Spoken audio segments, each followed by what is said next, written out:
about all kinds of stuff. Professor Dave explains. During the history of ancient India, there were two states that are commonly described as empires because they acquired, through treaty or conquest, almost all of the subcontinent and governed it through elaborate systems of administration and control.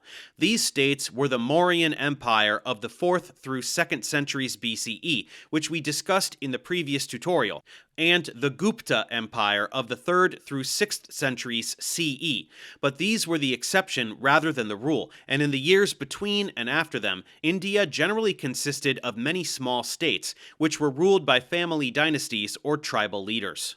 In fact, it was only in the 16th century that the country was once again unified when it came under the rule of the Mughal Empire.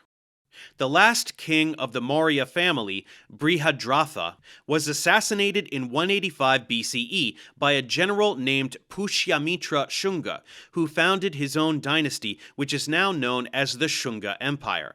Though this state continued to be ruled from the city of Patna, it occupied only the central and eastern parts of the Mauryan territory, as the western part was invaded around the same time by the Bactrian kingdom that had split off from the Greek Seleucid Empire around 250 BCE.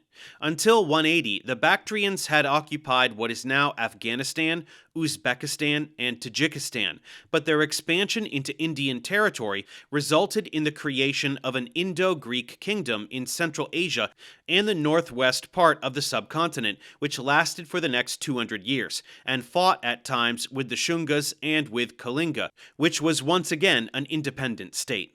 Sources like the Mahabharata do not specify when or how these conflicts may have occurred, though our classical sources suggest that an Indo-Greek force may have tried to conquer the capital of Patna. We do have a copy of a treaty from around 110 BCE that established diplomatic relations between the two states. Though the Indo-Greeks were ethnically and culturally a mixture of Greek and Indian, our Indian sources call them Yavanas, after the name Ionian, which referred to the Greeks of Asia Minor.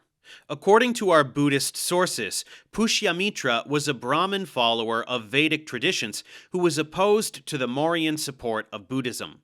He was said to have burned down monasteries and torn down stupas, the mounds of earth built as places of meditation. He also turned many Buddhist temples into Hindu shrines. There are reports that Pushyamitra had millions of Buddhists executed, though this may reflect the tendency of our pro-Buddhist sources to demonize him. In either case, some Buddhist sites were improved later in the 2nd century, which could reflect either a change in policy under Pushyamitra's successors, or the fact that more and more of the empire's territories were breaking away from it. The Shungas were known for their patronage of scholarship and the arts.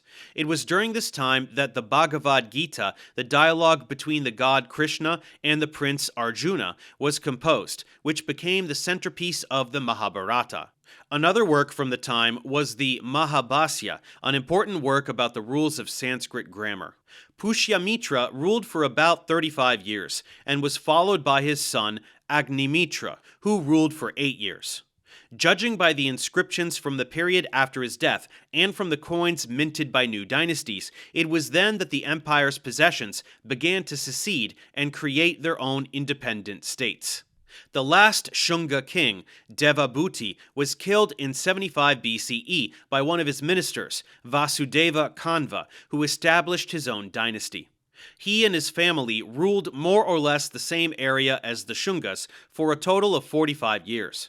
At that point, they were displaced by the Andhra dynasty, which had already been in control of the Deccan Plateau in southwestern India, though the Magadhan state itself, where the capital of Patna was located, came under the rule of the Mitra dynasty, which may have been related to the Shungas. The Andhra dynasty continued to rule the southern and western parts of the subcontinent until the 3rd century CE, while northern India and Central Asia came under the control of the Kushan Empire. This was a state that originated in Central Asia as the territory of an Indo-European people that Chinese historical accounts, which are our main source for them, call the Yuezhi. These were a group of tribes that moved into the Bactrian territory of the Yavanas in the later 2nd century BCE. They became united under a king in the 1st century BCE, and from there they took control first of Gandhara, which was on the border between the Greek and Asian worlds, and then all of northern India. This gave them a territory that bordered, in the 2nd century CE, Persia to the west, China to the north, and the Bay of Bengal to the east, making the Kushans a point of contact between the economic spheres of the Roman Empire, China, and India, and a participant in the growing trade between them. Their leaders portrayed themselves as Hellenistic kings on the model of the Yavanas they had supplanted, and like them, they used the Greek alphabet and minted coins with their images. They also adopted a wide array of Asian cultural elements. They were adherents of Buddhism, which they helped spread to China via trade along the Silk Road, and by building monasteries along the way. One of their kings, Kanishka, held a Buddhist council, and he came to be considered a great patron of the faith. The Kushans were also interested in the dualist faith of Zoroastrianism, judging by the fact that they featured the good god Ahura Mazda on their coinage. In the early 3rd century CE, the Kushan Empire split into eastern and western halves, and within a few years, the Sasanian rulers of Persia had conquered the western half and replaced its kings with a dynasty loyal to them.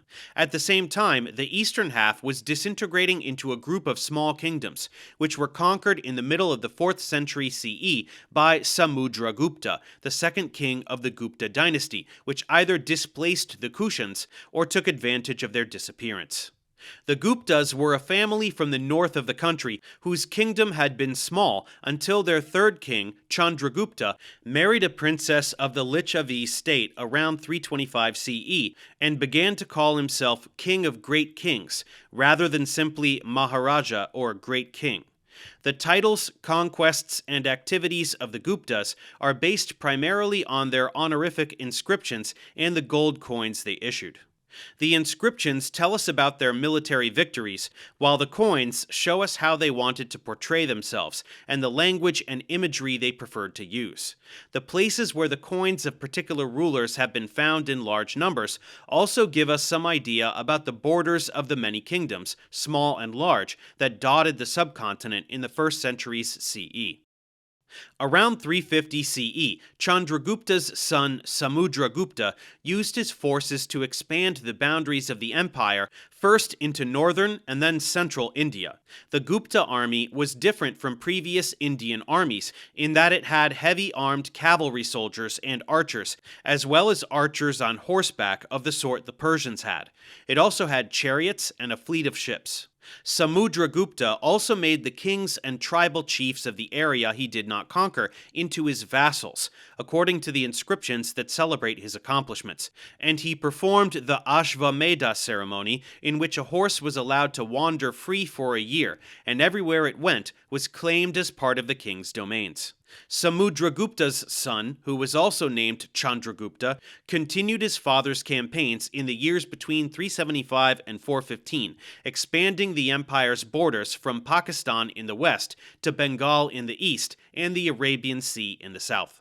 We know from the inscriptions of the time that the Gupta Empire was divided into 26 provinces, which were themselves divided into districts governed by a chief official together with a council of 4. Though the men in charge of the provinces were members of the royal family, the administration of towns and villages was left to local officials who were generally free of interference from the capital.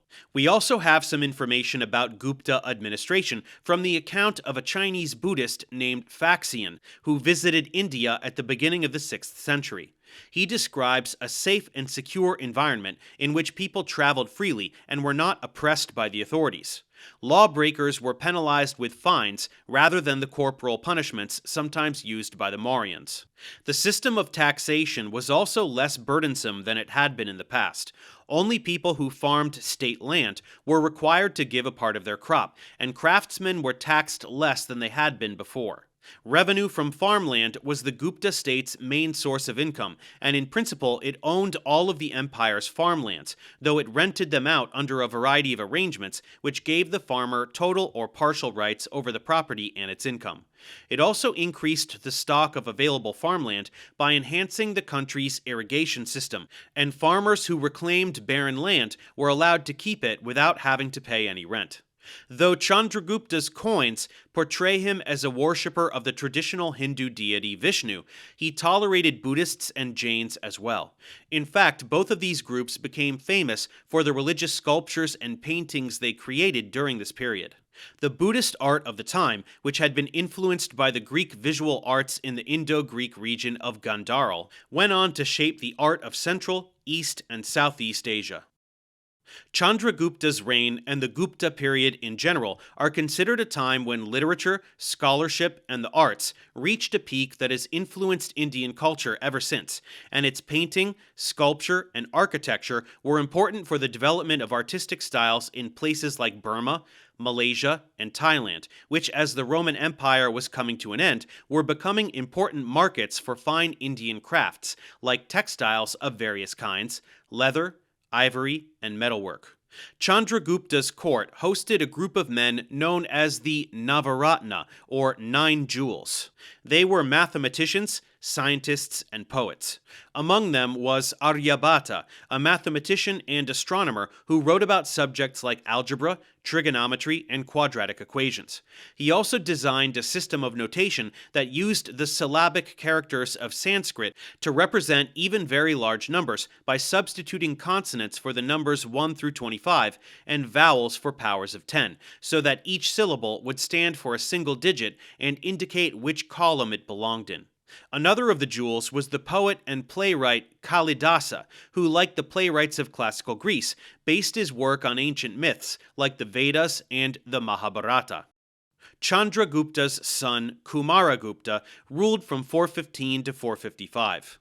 It was during his reign that the empire began to be threatened by the invasions of tribes of Huns from Central Asia, whom he was able to defeat. He also founded a Buddhist university in the city of Nalanda, which was a center of learning for 700 years. In the decades after his death, there were more attacks, and the western part of the empire was lost after a large battle in 510 CE. During the 60 years that they occupied this region, the Huns destroyed many of the Gupta's institutions, and the region's cities declined in importance. They also attacked the country's Buddhist infrastructure. At around the same time, the Gupta Empire's eastern half was reduced to a group of small independent states, each with its own dynasty, but since the Huns were never able to overrun the east, it's not clear what caused Gupta authority there to shrink until it was limited to its heartland in Magadha. It's been suggested that the Huns cut off the Guptas' access to trade with the West, which severely reduced their income, and that they were faced with competition from other local dynasties. In any event, this period has come to be seen as India's golden age, just as classical Athens and Republican Rome were seen in Europe as the height of political power and cultural achievement. Thanks for watching. Subscribe to my channel for more tutorials. Support me on Patreon so I can keep making content. And as always, feel free to email me, ProfessorDaveExplains@gmail.com.